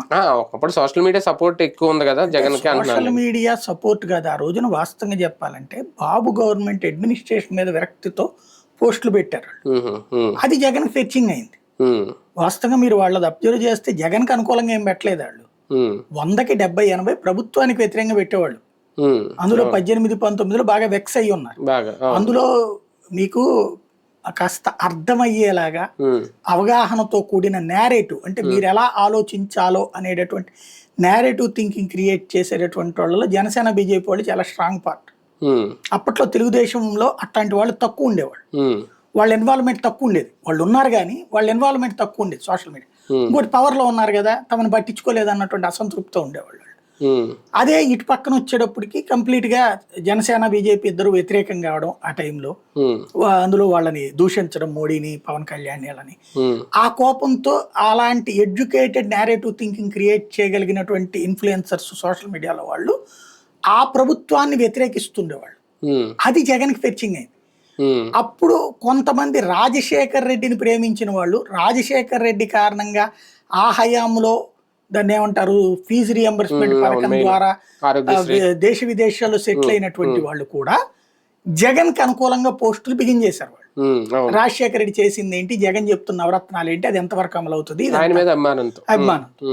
ఈ మూడు కోఆర్డినేట్ అయ్యి తెలుగుదేశానికి మైనస్ అయింది. తెలుగుదేశం అప్పుడు ఏం చూసుకుంది, ఇది ప్రోత్సహించకుండా ప్రింట్ మీడియా ఎలక్ట్రానిక్ మీడియానే కాన్సన్ట్రేట్ చేసుకుందాం, దాంతో దెబ్బతింది. జగన్ కి సోషల్ మీడియా ఇతను పోషించలా, ఇతను ఇన్ఫ్లుయెన్స్ చేయలే, ఆటోమేటిక్ అదృష్టమైంది. లైక్ 2014లో నరేంద్ర మోడీ అధికారంలోకి రావడం సోషల్ మీడియా ఇన్ఫ్లుయెన్స్ కాదు, అట్లాగా వచ్చింది. అయితే ఆ తర్వాత దాన్ని స్ట్రీమ్ లైన్ చేయడంలో విఫలమయ్యాడు ఆయన. ఇంకోటి ఏంటంటే మీడియాని శాంతం వదిలేశాడు. సోషల్ మీడియా మన వెనకాల ఉంది అని మీడియాని శాంతం వదిలేశాడు. ఉన్నది పోయింది, ఉంచుకున్నది పోయింది, ఇటు ఇది పోయింది, అటు అది పోయింది. ఇప్పుడు దాన్ని ఏదో సంస్థాగతం వైపు తీసుకెళ్లే ప్రయత్నం చేస్తున్నాడు. ఏది ముందు 6 నెలల లోపు ఏదో బూత్ లెవెల్ దాకా కార్యకర్తలను పెడతారు, నాయకుల్ని, కమిటీల్ని, మండల కమిటీలు, ఇట్లాంటివన్నీ కూడా. ఇప్పుడు ప్రస్తుతానికైతే నియోజకవర్గ ఇన్ఛార్జి, తర్వాత రాష్ట్ర కమిటీ, పబ్లిక్ అదే మన పొలిటికల్ అడ్వైజరీ కమిటీ ఇంతవరకు పెట్టారు. రాబోయేటటువంటి రోజుల్లో నియోజకవర్గాల వారీగా, పూలింగ్ బూతుల వారీగా కమిటీలు ఇవన్నీ ప్లాన్ చేస్తున్నారు. ఒకందుకు మంచి వాతావరణం. ఒక ప్రక్షాళన దిశగా కూడా ఉంటున్నాయా నిర్ణయాలు? దువ్వాడ సస్పెన్షన్ అదొక కారణం. దువ్వాడది వాస్తవంగా జగన్ దగ్గరికి వెళ్ళి చెప్పలేకపోయారు ఎవరు. ఎందుకంటే ఇండివిజువల్ గా వెళ్ళి చెబితే అతనికి దువ్వాడికి ఏమన్నా తగ ఉందనుకుంటాడేమో జగన్. అంటే అలాగనే జగన్ గారికి తెలియదా? తెలియకుండా జగన్కి తెలుసు. ఆయనంతా ఏంటి, క్షమించే మనస్తత్వం ఎక్కువ కదా. ఇంకోటి ఎవరికి లేదు లేదు వ్యక్తిగత జీవితం అనుకుంటాడు. అతని యాటిట్యూడ్ లో అదో సమస్య. లేకపోతే గనక ద్వారంపూడి మాట్లాడినప్పుడు ఏందబ్బా ఏంది ఇదని మాట్లాడిచ్చి నువ్వు వెళ్ళి సారీ చెప్పని చెప్పుంటే ఈ గొడవ ఉండునా ఫస్ట్. లేకపోతే వంశీ మాట్లాడినప్పుడు ఏందబ్బా నువ్వు సంస్కారం ఉందా నీకు, ఏం మాట్లాడుతున్నావు నువ్వు అని మందలించాలా? తన పార్టీ నాయకుల్ని ఏదో కొడతాడు తిడతాడు అన్నట్టు ప్రచారం చేశారు కానీ కనీసం మందలించడం కూడా మందలించడు అతను తన పార్టీ నాయకుల్ని. అది మందలిచ్చుంటే గనక ఈ ఇష్యూస్ ఉండేవి కాదు. ఇప్పుడుకి అది మిగతా వాళ్ళు చెప్పారు మొన్న జగన్కి, కాబట్టి జగన్ వెంటనే అమలు చేశాడు. అంటే ఇప్పుడు దువ్వాడు తిరుగుబాటు జెండా ఎగరవేసినట్ట ఒక రకంగా ఆయన పార్టీకి నేను విధేయుడిగానే ఉంటాను, నా వ్యక్తిగత అంశం మీద స్వతంత్రంగా ఏదో బరిలోకి దిగుతాను, నెక్స్ట్ నేను స్వతంత్రంగా పనిచేస్తా అంటున్నాడు. అంటే వైసీపీకే అంతే కదా, జగన్ నాకు ఇచ్చిన అవకాశం అదే అని చెప్తున్నాడు. వైసీపీకి అంటే వైసీపీ వద్దంటే అప్పుడు స్వతంత్ర అభ్యర్థి ఏదో చేస్తాడు. కానీ జగన్ నా గుండెల్లో ఉంటారు. అదే గురజాడ కవిత కూడా చెప్పాడు, ఏదో విరామం తీసుకుని విజయం కోసం పోరాడు అని. గురజాడ విరామం ఆమెతో తీసుకుంటే బాగుంటది, భార్యతో అన్న విరామం తీసుకోవాలి, ఆ మాధవితోనన్న విరామం తీసుకోవాలి.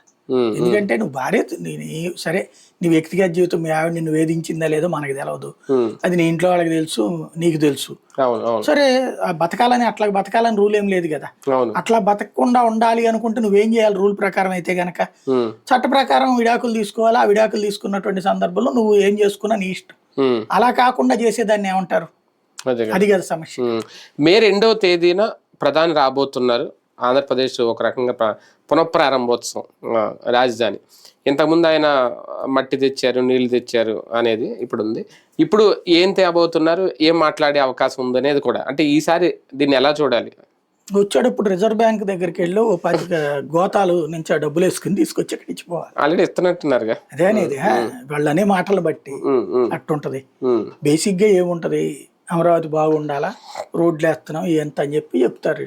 1,00,000 కోట్లు అంటున్నారు. 1,00,000 కోట్లలో 70,000 కోట్లు కేంద్రం ఖర్చు పెడుతుంది, 30,000 కోట్లు రాష్ట్రం ఖర్చు పెడుతుంది. అది కూడా మళ్ళీ కేంద్రమే రియంబర్స్ చేస్తుంది. అక్కడ అంత పోసారు. భారతదేశ చరిత్రలో ఇంత అత్యధికంగా ఒక రాజధానికి ఇచ్చిన ఏకైక ఇదే.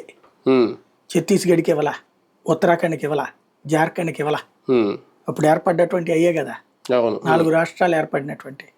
ఆ రాష్ట్రాలకి మాక్సిమం 500 కోట్లు 1000 కోట్లు ఇవ్వడం కూడా ఎక్కువ. ఆ రోజుల్లో 500 కోట్లు అంటే ఈ రోజున 5,000 కోట్లు అవుతుంది, అంతేగాని 50,000 కోట్లు అవ్వదు కదా. కాబట్టి ఇంత హైయెస్ట్ ఇస్తున్నారు. ఇంతకుముందు ఇచ్చినా తిట్టించుకున్నారు.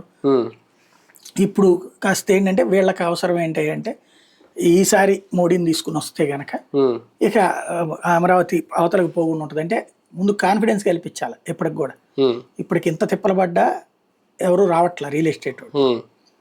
విజయవాడ, గుంటూరు, అమరావతి ప్రాంతాల పెద్ద సమస్య ఏంటంటే రేట్లేమో కోట్లు చెప్తున్నారు. కొనేవాళ్ళు అందరు అమ్మేవాడే. అదే కదా. దాంతో సమస్య ఏమైపోతుంది, ఆ నేరేటివ్ వెళ్ళిపోతుంది జనంలో. దాన్ని కవర్ చేయాలంటే ముందు ఒక కాన్ఫిడెన్స్ క్రియేట్ చేయాలి. ఇప్పుడు మెయిన్ సమస్య ఏంటంటే ఎవడికాడు అమరావతి బాగుపడద్దా నా సూపర్ అన్న ఎన్నాళ్ళకి చుట్టూ హైదరాబాద్ పెట్టుకుని బెంగళూరు పెట్టుకుని చెన్నై పెట్టుకుని ఇది ఒక కొత్త నగరం సృష్టి అనేటటువంటి దాని మీద ఇంకా ఎవరికి కాన్ఫిడెన్స్ రావట్లా. ఇప్పుడు లేకపోతే హైదరాబాద్లో ఉన్న రియల్ ఎస్టేట్ వాళ్ళందరూ ఇప్పుడు నిన్న ఎవడో ఆయన ఇది మై హోమ్ రామేశ్వరరావు గారు వీళ్ళు వైజాగ్లో వెంచర్ ఏదో వేశారు, చెన్నజీరి స్వామి ఇనాగరేషన్ చేశారు. మై హోమ్స్ ఏం జరిగిన టీవీ9 వేస్తారు కదా సొంత మేనేజ్మెంట్ కాబట్టి అందులో వేసుకొచ్చారు పెట్టారు. దాంట్లో అతను వైజాగ్ డెవలప్మెంట్ కాన్సెప్ట్ది మాట్లాడుకొచ్చారు కానీ ఇక్కడికి వచ్చి ఎందుకు పెట్టట్లేదు? బడా పారిశ్రామికవేత్తలు ఇక్కడికి వచ్చి పరిశ్రమలు ఎందుకు పెట్టట్లేదు? అమరావతిలో బడా రియల్ ఎస్టేట్ సంస్థలు వచ్చి ఇక్కడికి వచ్చి ఎందుకు తక్కువగా అమ్మట్లేదు? ఇప్పుడు మీకు హైదరాబాద్లో ఆ కుకట్పల్లి అవతల అట్లాంటి చోట్ల మియాపూర్ ఇట్లాంటి చోట్ల 50 లక్షలు 60 లక్షల్లో ఫ్లాట్లు దొరుకుతున్నాయి, double bedroom triple bedroom flat. ఇక్కడ 1.5-2 కోట్ల రూపాయలు చెప్పేస్తుంటే ఎవడు కొంటాడు? ఫస్ట్ మనం గుర్తుపెట్టుకోవాల్సింది పేద మధ్య తరగతి బతకడానికి అవకాశం ఇస్తే హైదరాబాద్ బాగుపడింది పేద మధ్య తరగతి వాళ్ళు. బలిసినోళ్ళు ఆ తర్వాత వచ్చి బలిశారు ఈ పేద మధ్య తరగతి యొక్క వనరుల్ని వాడుకుని. బలిసినోడు మరింత బలిసినోడు అయ్యాడు. అంతేగాని పేద మధ్య తరగతి ఆంధ్ర నుంచి పోకపోతే హైదరాబాద్ వాళ్ళు థ్యాంక్స్ చెప్పాల్సింది ఆనాడు మన బెజవాడ రౌడీస్ అని, ఆనాడు మన ఏరియాలో ఫ్యాక్షనేస్ అని. ఇక్కడ ఈ హింస తట్టుకోలేక కట్టుబట్టలు అనను కానీ ఉన్నాయని అమ్ముకుని తీసుకెళ్లి ఆడ కూర్చున్నారు. మాజీ మంత్రి గారు ఆయన ఏరాస్ ప్రతాప్ రెడ్డి ఒకసారి ఆయన ఒకసారి చెప్పాడు వాళ్ళ ఏరియాలో దగ్గర 100 ఎకరాలు 200 ఎకరాల ల్యాండ్ అక్కడ రాయలసీమ అది మొత్తం అమ్మేసి ఆయన మన పంజాగుట్ట దగ్గర సాయిబాబా గుడి ఉంటది అక్కడ ఇల్లు కట్టించుకున్నాడు. 2 కోట్లు ఎంతో 3 కోట్లు పెట్టేసి ఇవాళ ఉంటది 10 కోట్లు ఉంటది. కానీ వాళ్ళ ఏరియాలో పొలం ఇవాళ చూస్తే దీనికి 10 అంతలు పెరిగింది. అది లెక్క. అంటే ఆ రోజున ఏంటంటే మన ఏరియాలో ఎంత ఉంటదరా అనుకోవడం, ఇక్కడ అమ్మేసుకోవడం, అటు పోయారు. ఎందుకు పోయారు అంటే ఇక్కడ సెక్యూరిటీ ఉండదు, రౌడీయిజం ఫ్యాక్షనిజం. ఇప్పుడు అమరావతికి సెక్యూరిటీ కావాలి కదా ఇక్కడికి. ఇవాళ ప్రస్తుతం ఉన్నటువంటి సిచ్యుయేషన్ ఏంటి అంటే భవిష్యత్తులో తెలుగుదేశం సింపథైజర్లు మాత్రమే ఇక్కడ బతకగలరు, ఇతరులు బతకలేరు అన్నప్పుడు ఈవెన్ జనసేన బీజేపీ వాడు కూడా బతకలేడు ఇక్కడ సింపథైజర్ అనే స్టేజ్ వచ్చినప్పుడు పారిశ్రామిక వ్యాపారాలు జరగకుండా ఓ ప్రాంతం ఎట్లా డెవలప్ అవుద్ది? హైదరాబాద్ డెవలప్మెంట్ లో రీజన్ ఏంటి? ఆదిలాబాద్ ఎందుకు చేయలేకపోయాడు చంద్రబాబు నాయుడు? వరంగల్ ఎందుకు చేయలేకపోయాడు బాబు నాయుడు? ఇట్లా చూస్తే ఏం చేశారని ఇప్పుడు హైదరాబాద్ అనేది ఆల్రెడీ వెల్ ఎస్టాబ్లిష్డ్ సిటీలో నువ్వు 4 బిల్డింగులు కొత్తగా కట్టావు, ఆటోమేటిక్ డెవలప్మెంట్ ఉంటుంది. ఇక్కడ ఏమీ లేని చోట, కాబట్టి ఏమీ లేని చోట అనే దానిలో కాన్ఫిడెన్స్ ముందు వ్యాపార పారిశ్రామికవేత్తలకు తేవాలి. ఎందుకంటే మళ్ళీ రేపు జగన్ వస్తాడేమో అని భయం, జగన్ వస్తే కనుక దీన్ని పక్కన పెట్టేస్తాడేమో అని భయం. కాబట్టి మోడీ వస్తే జగన్ ఫీలింగ్ పక్కకి వెళ్ళిపోతుంది, ఇక ఎక్కడికి పోదనే ఫీలింగ్ వస్తుంది. రెండవది చంద్రబాబు నాయుడు ఉంటేనే ఈ ప్రాంతం డెవలప్ అవుతుంది అన్నటువంటి ఒక నమ్మకం కలిగించాలి. అది మోడీకి బాబుకి ఉన్న జోడీ అనేటటువంటి ఫీలింగ్ కలిగించాలి. ఇదంతా ఒక రాజకీయ ఎత్తుగా. అంటే సార్ జనరల్ గా డౌట్ ఏంటంటే ఆల్రెడీ ఒకసారి ప్రారంభోత్సవం చేశారు, వీళ్ళ హయాంలోనే ఇదే మోడీ ఇదే చంద్రబాబు చేశారు కాబట్టి కావాలంటే ఇప్పుడు కంటిన్యూ చేసేసుకుని పనులు పూర్తి చేసేసుకుని వెళ్ళిపోవచ్చు. పర్టికులర్ గా మోడీని తీసుకొచ్చి మళ్ళీ ఒక వేదిక పెట్టి ఎంత హడావుడి చేయడం, ఎంత పెద్ద భారీ బహిరంగ పెట్టడం అంటే రాజకీయంగా మేము కలిస్తేనే ఇక్కడ ఆంధ్రప్రదేశ్ ఏర్పాటు, రాజధాని ఏర్పాటు ఒక బలమైన సంకేతం ఇవ్వడం, ఇంకెవరి వల్ల కాదు మా వల్లే అవుతుందనే సంకేతం ఇవ్వడమా? కాదు నేను చెప్పినట్టు పారిశ్రామిక వ్యాపారవేత్తల్ని ఇక్కడికి రప్పించడానికి ఒక ధైర్యం ఇవ్వడం నెంబర్ 1. అంటే ఇప్పుడు ఈ సభ పెట్టకపోయినా రారా? వస్తారు, ఎందుకు వస్తారు? అంటే ఆల్రెడీ ఒకసారి అయిపోయింది కదా ప్రారంభోత్సవం, అయిపోయింది, అయిపోయిన తర్వాత ఆపేసాడుగా, ఆపేయగలిగాడు కదా. లేదు ఇప్పుడు మోడీ వచ్చి చెప్పాలి దీనికి నేను భరోసా అని. ఓకే, దీనికి నేను భరోసా, ఇక్కడ అమరావతిని ఎవడు కదిలించలేడని మోడీ నోటితో చెప్పించాలి. ఇంకా ఆగదు ఇది. రేపు జగన్ వచ్చినా సరే ఇక్కడే ఉంటది, జగన్ అని అండో ఎవరు వచ్చినా ఇక ఇదే రాజధాని ఇంకా ఫిక్స్ అనేటటువంటి ముక్కను మోడీ నోట్లో చెప్పిస్తే అప్పుడు వ్యాపార పారిశ్రామికవేత్తలు ముందుగా 10 రూపాయలు పెట్టుబడి పెడితే, హైదరాబాద్లో 100 కోట్లు ఉన్నాడు, ఇక్కడ 10 కోట్లను పెట్టుబడి పెడితే ఇక్కడ ఒక ఊపు వస్తుంది కదా. రెండో పాయింట్ ఏంటంటే మోడీని అడ్డు పెడితే, మోడీని ముందు కూర్చోబెడితే ఇక్కడ ఈ ఇన్వెస్టర్లు ఎవరైతే అదే దాన్ని ఏమంటారు, ఈయన చుట్టూ ఉన్నటువంటి టీం ఎవరైతే ఉంటారో వాళ్ళందరూ సంతృప్తి పడతారు. ఎన్ఆర్ఐ వాళ్ళందరినీ సంతృప్తి పరచడం. ఇంకొకటి ఏంటంటే కేంద్ర సంస్థల్ని ఇక్కడికి తీసుకురావాలి. కేంద్ర సంస్థలన్నీ కూడా వైజాగ్ ఇంట్రెస్ట్ చూపెట్టినాయి కానీ హెడ్ క్వార్టర్ విజయవాడకి అమరావతికి చూపించలే. అంటే డెవలప్మెంట్ లేదు కదా ఇంకా ఇక్కడ. డెవలప్మెంట్ అనే కాదు, వాళ్ళు లైఫ్ స్టైల్ హైదరాబాద్కి అలవాటు పడ్డాడు.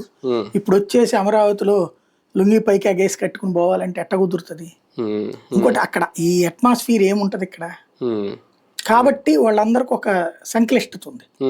దాన్ని సెట్ చేయాలి అంటే గనక వాళ్ళ ఇప్పుడు జగన్ అందుకనే ఈ గొడవ అంతా ఎందుకని, ఈవెన్ మీరు రిజర్వ్ బ్యాంక్ ఆఫీస్ అయినా హైదరాబాదే అన్నాడు, లేకపోతే ఏదైనా సరే అదే వైజాగ్ అన్నాడు, ఈయన వైజాగ్ టర్న్ చేస్తుంటే వీళ్ళు మళ్ళీ ఇటు తీసుకొస్తున్నారు. ఇప్పుడు మొదట్లో ఎట్లయితే ప్రభుత్వ ఉద్యోగులు హైదరాబాద్ నుంచి రావడానికి ఇష్టం లేక చాలా రోజుల పాటు అక్కడే ఉండి నడిచారు కదా, చివరికి బలవంత పెట్టి తేవాల్సి వచ్చింది. తీసుకొచ్చినందుకు కోపం వచ్చింది ప్రభుత్వం మీద వాళ్ళకి. రేపు వీళ్ళ కోపం రాకుండా ఉండాలి, మోడీ మీదకి దోసేయాలి. కేంద్ర ప్రభుత్వ సంస్థలన్నీ ఇక్కడికి వచ్చేస్తే ముందు ఇప్పటికిప్పుడు ఎగబడిపోయి సాఫ్ట్వేర్ కంపెనీలు ఇండస్ట్రీస్ ఏమి ఇక్కడికి రావు. రియల్ ఎస్టేట్ ఏమి ఎరగదీసి పగలదీసి ఉండదు. అవి రాకపోతే రన్నింగ్లో ఉంటే కదా రావడానికి. ఇవాళ మీరు ఒక్కసారి ఈ యూట్యూబ్లో రియల్ ఎస్టేట్ ఈ అడ్వర్టైజ్మెంట్లు ఇస్తుంటారు కదా, ఇవాళకి బెజవాడలో 40 లక్షలు ఇల్లు దొరుకుతుంది. బెజవాడ అవుట్స్కట్స్లో అనున్న సింగనగరు అటు ఏరియాలో, రామవరప్పడు అటు ఏరియాలో ఫ్లాట్లు. అదే హైదరాబాద్లో మీరు కుకట్పల్లిలో చూడండి, మియాపూర్ దాటాక వస్తుంది. అవును అంతే, కుకట్పల్లి కూడా లేదు ఇప్పుడు. ఉంది. కాబట్టి ఇప్పుడు ఇక్కడ ఆ రేంజ్లోకి రావాలి. అలా రావాలి అంటే ముందు ఇక్కడ ఫ్లోటింగ్ ఉండాలి. ఫ్లోటింగ్ లేకుండా ఎందుకు వస్తారు? ఇప్పుడు పెద్ద సమస్య ఏమైపోయిందంటే ఉద్యోగులు కొనాలండి భూములు, వాళ్ళందరూ హైదరాబాద్లో ఆస్తుంది, వదులుకుని ఇక్కడ ఎందుకు కొంటారు? అందుబాటు ధరలో ఉండాలి. ఇక్కడ 30 లక్షలకు వస్తుందంటే ఇల్లు కొనుక్కుంటాడు. ఇక్కడ ₹1,00,00,000 అంటే హైదరాబాద్ లో దమ్మి ₹1,00,00,000 పెట్టి ఇక్కడ పెట్టడగాడు. అంతే కదా. ప్రభుత్వ ఉద్యోగులు ఇక ఎక్స్ట్రా డబ్బులు ఉంటే పెట్టుకోవడం, ఇది నెంబర్ 1 ఆస్పెక్ట్. నెంబర్ 2 వచ్చేటప్పుడు ప్రైవేట్ వాడు కొనుక్కోవాలి. ప్రైవేట్ వాడిని ఆఫీస్ హైదరాబాద్ లో పెట్టుకుని నేను ఎక్కడికి వచ్చి కొనుక్కుని ఏం చేసుకోవాలి? భవిష్యత్తులో ఎదుగుతుందని కొనాలి. అప్పుడు తక్కువలో ఉంటే కొంటాను కానీ ఎక్కువలో ఉంటే కొంటానా? ముందు హైదరాబాద్ లో నాకు ఫ్లాట్ కొనుక్కుని ఆ తర్వాత డబ్బులు ఎక్కువ ఉంటే ఇక్కడ కొంటా. అది ఎక్కడ ఉంటుంది ప్రైవేట్ వాడికి? ఇదంతా ఒక జాగ్రత్తగా తరచు చూస్తాయి. కాబట్టి ఇవన్నీ రాకుండా కొనేవాడు లేకపోతే కట్టేవాడు ఏం చేసుకోవాలి? అప్పటి రామకృష్ణ వెనిజులా తర్వాత మనం ఎన్నిసార్లు చూసాం బోర్డులు, అదే అపర్ణ ఎన్నిసార్లు పేపర్లో అడ్వర్టైజ్మెంట్లు చూసాం. ఏది 5 ఏళ్ల తర్వాత, అది కూడా తాడేపల్లిలో. అట్లాంటిది ఇప్పుడు ఒకసారి అది మెయిన్ రోడ్డు మీద, హైవే కాను. అట్లాంటిది ఈ లోపలికి ఎక్కడి నుంచి వెళ్తారు? వెళ్ళాలి అంటే ముందు ఈ కేంద్ర ప్రభుత్వ సంస్థలన్నీ వచ్చేస్తే, దాంట్లో ఉద్యోగులందరూ వచ్చేస్తే, ఆ ఉద్యోగులతో పాటుగా అక్కడికి వచ్చి పనులు చేయించుకునే జనాలు వచ్చేస్తుంటే, అలా వచ్చేస్తుంటే నిదానంగా పెరుగుతుంది. ఇదంతా జరగాలంటే నరేంద్ర మోడీని ఇక్కడికి తీసుకురావాలి. మోడీ పేరు చెప్పి ఇక్కడ కేంద్ర ప్రభుత్వ సంస్థలు ముందుకు తేవాలి. వైజాగ్ సక్సెస్ లో ముందు కేంద్ర సంస్థలే, హైదరాబాద్ సక్సెస్ లో ముందు కేంద్ర సంస్థలే, బెంగళూరు సక్సెస్ లో ముందు కేంద్ర సంస్థలే. అందుకని అసలు ప్రారంభం ఇప్పుడు చేస్తున్నారు, కేంద్ర సంస్థలు ఇక్కడికి తీసుకొచ్చే ప్రయత్నం. మరొక అంశం, రాజ్యసభ సీటుకి సంబంధించి విజయసాయి రెడ్డి గారు రాజీనామా. మన రాష్ట్రంలో ఉందా అదే అవకాశం? పక్క రాష్ట్రాలకైనా వెళ్ళిపోతుందా? రకరకాల పేర్లు వినబడుతున్నాయి, అన్నామలై అని, స్మృతి ఇరానీ అని, మందకృష్ణ మాదిగ అని, వీళ్ళ ముగ్గురు కూడా పక్క రాష్ట్రానికి సంబంధించిన వాళ్ళే. సమస్య ఏంటంటే తెలుగుదేశానికి ఏమో ఓట్లు మాయి సీట్ బీజేపీది అనేది కోపం ఉంది. బీజేపీ ఏమంటది, వాళ్ళని బెదిరించి రాజీనామా చేపిస్తుంది మేము, కాబట్టి అప్పటికి నీకు 50% ఆఫర్ ఇస్తున్నాం, లేదు అంటే నీకు 2026 దాకా 26లో 3 వస్తాయి, మళ్ళీ 28లో 3 వస్తాయి, ఆరే నీకు ఇప్పుడు మేము ఇప్పిస్తున్నాం కదా, లేకపోతే అప్పుడే 3 వచ్చేసినాయి కదా, 2 వచ్చేసినాయి కదా, 2 కదా, ఇట్టుంది ప్రస్తుతం. బేసిక్ గా అయితే గనక ఇప్పటికే ఒకటి తెలంగాణకి పోయింది, కృష్ణకి. ఇప్పుడు ఇంకోటి మళ్ళీ తెలంగాణకి ఇప్పించే ప్రయత్నం చేస్తున్నారు మందకృష్ణ మాదిగ. మందకృష్ణ మాదిగని పట్టుకెళ్ళింది చంద్రబాబు, అందుకే ప్రాక్టికల్ గా బీజేపీ టికెట్ ఇప్పించి రాజ్యసభ అనేది. అంటే అక్కడ సామాజిక వర్గాల పరంగా కూడా ఏమన్నా ప్లానింగ్? మందకృష్ణ మాదిగతో ప్రయోజనం పొందడం ఈయన. అంటే మేము ఎస్సీలకి ఇచ్చాం, అప్పుడు బీసీలకి ఇచ్చాడు ఆయన, మేము ఇప్పుడు ఎస్సీలకి ఇచ్చాం అని చెప్పుకోవడం. అంటే బేసిక్ గా ఇక్కడ సమస్య ఏంటంటే మందకృష్ణ మాదికి బీజేపీ తరపున ఇప్పిస్తే ఈయన ఇచ్చినట్టు ఎట్ట అవుతుంది? తెలుగుదేశం ఇచ్చిందా? మొన్న మోపిదేవి వెంకటరమణ బీసీ, ఆయన సీట్ ఎవరికి ఇచ్చారు? సానా సతీష్ కాపు, ఓసీకి ఇచ్చారు. అట్లాగే బేదమస్తానరావు బీసీ, ఆయనకే కంటిన్యూ చేశారు. ఇది అంటే రెండిట్లో ఒకటి పోయింది. మూడోది కృష్ణయ్యది కృష్ణయ్యకి ఇచ్చారు, అది బీజేపీకి ఇచ్చింది. అంటే బీసీఏ అనేది ప్రాధాన్యత అలాగే ఉంది. ఇప్పుడు ఎస్సీ అనేది ఇప్పుడు కొత్తగా యాడ్ బీసీ ఒకటి ఓసీకి పోయింది కదా, ఓసీకి పోయింది. అవును, కాబట్టి అది జగన్ ఇచ్చింది బీసీ ఓసీలకు ఇచ్చాడు. వీళ్ళు ఇప్పుడు వీళ్ళు ఇవ్వట్లేదు కదా, తెలుగుదేశం ఇచ్చిందా? కృష్ణ బీజేపీ ఇచ్చినట్టే. ఇంకోటి మందకృష్ణమాది పేరేంటి, మందకృష్ణమాదికి ఇప్పుడు టీడీపీ తరపున కాదు, బీజేపీ తరపున. అప్పుడు ఇలా ఖాతాలోకి ఎట్టబడుతుంది? అవును, అంటే కూటమిలో ఏంటంటే సీటుని బీజేపీ తీసుకోవడం వీళ్ళకి మండుతుంది. అలాగని డైరెక్ట్ గా బీజేపీకి ఇవ్వనని చెప్పే ధైర్యం లేదు. కాబట్టి బీజేపీకి ఇప్పించి ఎట్లయితే సీఎం రమేష్ ఈ ఉన్నదో ఆ టైప్ లో మన తెలుగుదేశం వాడిని అక్కడ పెట్టించాలి. లేదంటే మేమే రికమెండ్ చేసామని చెప్తారు రేపు. అది రెండు వైపులు, అంటే ఇచ్చినా ఇవ్వకపోయినా బీజేపీకే. ఇస్తే ప్రయోజనం తెలుగుదేశానికి, ఇవ్వకపోతే బీజేపీని బదనాం చేయటం. స్వయంగా చంద్రబాబు గారు తీసుకెళ్లారు మందకృష్ణ మాదిగిని, కానీ అమిత్ షా ఇవ్వలేదట అనేటటువంటిది. ఇవన్నీ ఒక ఎత్తు అయితే రాజకీయాలన్నీ. జమ్మూ కాశ్మీర్లో జరిగిన దాడి ఒక రకంగా అనుకోని ఒక అతిపెద్ద సవాల్ అయిందా కేంద్ర ప్రభుత్వానికి? ఇప్పుడు యాక్చువల్గా ఏంటంటే తాజాగా వినబడుతున్నటువంటి లెక్క, నరేంద్ర మోడీ టార్గెట్గా దేశంలో అతిపెద్దదైనటువంటి కుట్ర చేశారట అంతకుముందు. రాష్ట్రంలో 19వ తారీఖు వందే భారత్ ఎక్స్ప్రెస్ ఇనాగ్రేషన్కి వెళ్ళాలి. ఆ రోజున ఏదో ఇన్సిడెంట్ అయ్యి నరేంద్ర మోడీది క్యాన్సిల్ అయింది, ఏదో వేరే ఇష్యూ వచ్చి. అప్పుడు ఆయన వర్చువల్ గా చేసినట్టున్నారు కదా, చేయలేదు. వందే భారత్ 19వ తారీఖున వందే భారత్ ఇనాగ్రేషన్కి వెళ్ళాలి ఆయన స్వయంగా. ఏది ఇదా స్లీపర్ కోచా మీరు అనేది? వందే భారత్ వందే భారత్ ది కాశ్మీర్ లో 19వ తారీఖు ప్రోగ్రామ్ ఉంది. కాశ్మీర్ లో దానికి వెళ్లాల్సి ఉంది, క్యాన్సిల్ అయింది చివరి నిమిషంలో. ఏదో సంథింగ్ ఆ రోజున మనం కూడా పెట్టాం, వందే భారత్ లాంటి ఇంపార్టెంట్ ప్రోగ్రామ్ క్యాన్సిల్ చేసుకోవాల్సి వచ్చింది నరేంద్ర మోడీ అని చెప్పేసి. చాలా మేజర్ ఇన్సిడెంట్ ఏదో జరిగింది, ఆ సందర్భంగా అది క్యాన్సిల్ అని చెప్పారు. కానీ అసలు అది కాదు, బేసిక్ ఇష్యూ ఇది వచ్చింది. ఏంటంటే మిస్సైల్తోనన్నా, అంటే రాకెట్ లాంచర్ లాంటి దాంతోనన్నా లేపేయడానికి కుట్రపడినారట మోడీ. వాస్తవంగా 1% తేడా ఉన్న మోడీ వెళ్ళిపోయేవాడు. 99% ఫ్యాక్ట్ అయ్యి ఇన్ఫర్మేషన్ కరెక్ట్ అయ్యి 1% తేడా ఉన్నా వెళ్ళిపోయేవాడు. కానీ నేను చేస్తారు చూద్దాం అని, కానీ 100% కన్ఫామ్ అని చెప్పి ఆపారు బలవంతంగా. త్రివిధ దళాల అధిపతులు చెప్తే ఆగాడట ఆయన. ఆగిన తర్వాతన ఇక ఆ బ్యాచ్ ఎవరైతే ఇది చెయ్యాలనుకున్నారో వాళ్ళకి ఇక కడుపు రగిలుతాం, ఏదో ఒకటి చెయ్యాలనేసి. లోకల్ గా ఉన్నటువంటి ప్రభుత్వ సహకారం ఉంటది వాళ్ళకి, ఇంకేదో ఒకటి చెయ్యాలి. ఇంకోటి అట్లని ఏ ఊరు మధ్యలోనూ చేస్తానికి కుదరదు ఇప్పుడు పరిస్థితి. ఊరు చివరినది పాల్గావ్ అనేది, ఎక్కడో మారుమూల ఉంటుంది. కాబట్టి అట్లాంటి ప్లేస్ దగ్గర టూరిస్టులు ఎక్కువ వస్తున్నారు. కాబట్టి ఇంకోటి ముస్లిం ఎప్పుడు పేదరికంలోనే ఉండాలి, ధనవంతుడు కాకూడదు, అది వాళ్ళ ఉద్దేశం. ముస్లింల అభ్యున్నతికని నడిపే సంస్థలు కానీ ముస్లింని పేదరికంలోనే ఉంచుతాయి. ఎందుకంటే భవిష్యత్తులో మరి కొంతమంది తీవ్రవాదులు పుడతారు అప్పుడు పేదరికంలో ఉంటాయి. అదే ముస్లిం వెల్ సెటిల్డ్ అయితే మీరు చూడండి, ఇప్పుడు ఓవైసీ ఇంట్లో నుంచి ఎవరైనా టెర్రరిస్ట్ పుట్టాడా? లేకపోతే కనుక అట్లాంటి ముస్లిం పెద్ద పెద్ద వాళ్ళ ఇళ్లలో నుంచి ఎవరు టెర్రరిజంలోకి పోలేదు కదా. అట్లాగే వీళ్ళకి ఇక్కడ టెర్రరిస్టులు తయారు కావాలంటే ముస్లింలు పేదరికంలోనే ఉండిపోవాలి. ఇప్పుడు ప్రతి ఏడాది కూడా ఈ 5 నెలలు బాగా బెనిఫిట్ వాళ్ళకి. ఈ 5 నెలల్లో కనీసం 2 లక్షల నుంచి 10-15 లక్షలు సంపాదించుకునే వాళ్ళు ఉన్నారు. అవి ఏడాది అంతా గడుపుతారు వాళ్ళు. మిగతా టైంలో 100 రూపాయలు 1000 రూపాయలు వచ్చేటటువంటి సంపాదన, అదే ఈ టైంలో లక్షల్లో వస్తుంది డబ్బులు. ఇప్పుడు ఒక దాని ఏమంటారు, గుర్రం ఎక్కించుకెళ్ళేవాడు ఉన్నాడు, 500 రూపాయలు తీసుకున్నాడు అనుకోండి, రోజుకో 10 సార్లు వేస్తే 500 5,000 రూపాయలు వస్తుంది. రోజుకి నెలకు వచ్చేటప్పటికి 35 లక్షన్నర, 5 నెలలు అంటే 7.5 లక్షలు వచ్చేస్తాం మినిమం. 7.5 లక్షలు అంటే చాలా పెద్దది కాశ్మీర్ లాంటి. ఏడాది పొడుగునా దర్జాగా బతికేయచ్చు. ఇట్లాంటి బ్రతకనీయకూడదు వాళ్ళని.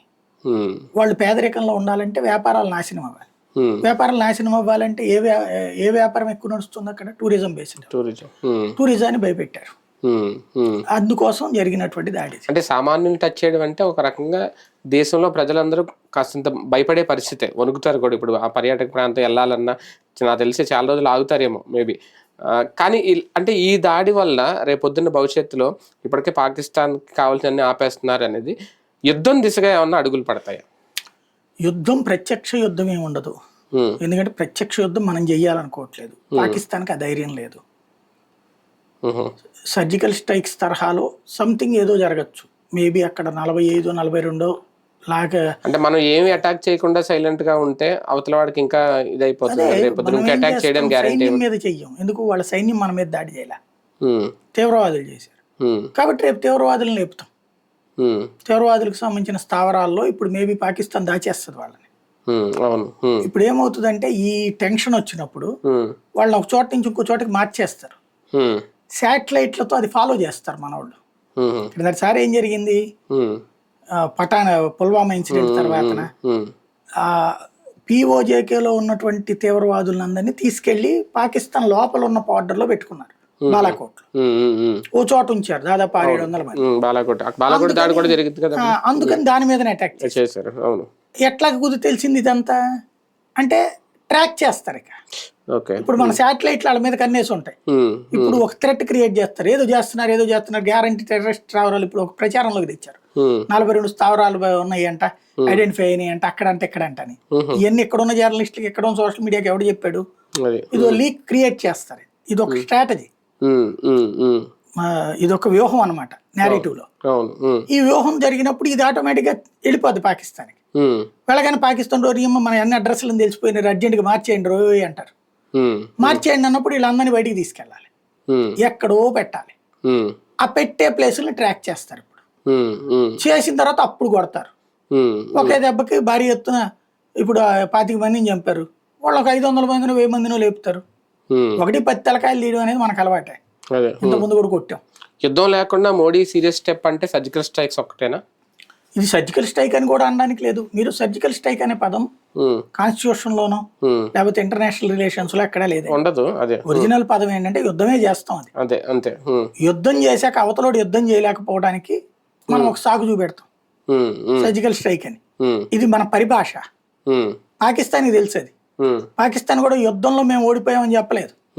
వాస్తవంగా అదేం చెప్పుకుంటది, 71 యుద్ధంలో ఓడిపోవడము, 65 యుద్ధంలో ఓడిపోవడము, కార్గిల్ యుద్ధంలో ఓడిపోవడం 3 అంటది.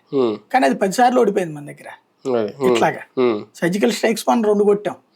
అట్లాగే అది సపోర్ట్ ఇచ్చేటటువంటి అరకాన్ ఆర్మీ లాంటి వాళ్ళని కొట్టాం మనం. వెళ్ళి మయన్మార్ లో 4 సార్లు కొట్టాం. అక్కడ 4 సర్జికల్ స్ట్రైక్స్ జరిగింది. కాబట్టి ఇవన్నీ ఒక వ్యూహం నడుస్తుంది. రైట్, చూద్దాం మొత్తానికి ఏం జరగబోతోంది. ఇప్పుడు పాకిస్తాన్కి మనకి మధ్య జరుగుతున్న ఆల్రెడీ అక్కడ బార్డర్లో కాల్పులు అయితే జరుగుతున్నాయి. కొంతమంది తాజాగా ఉగ్రవాదులను కూడా కాల్చి చంపారు అనేది. కానీ జమ్మూ కాశ్మీర్ వెళ్ళడానికైతే ఇప్పుడు ప్రజలు భయపడే పరిస్థితి కొద్ది రోజులు.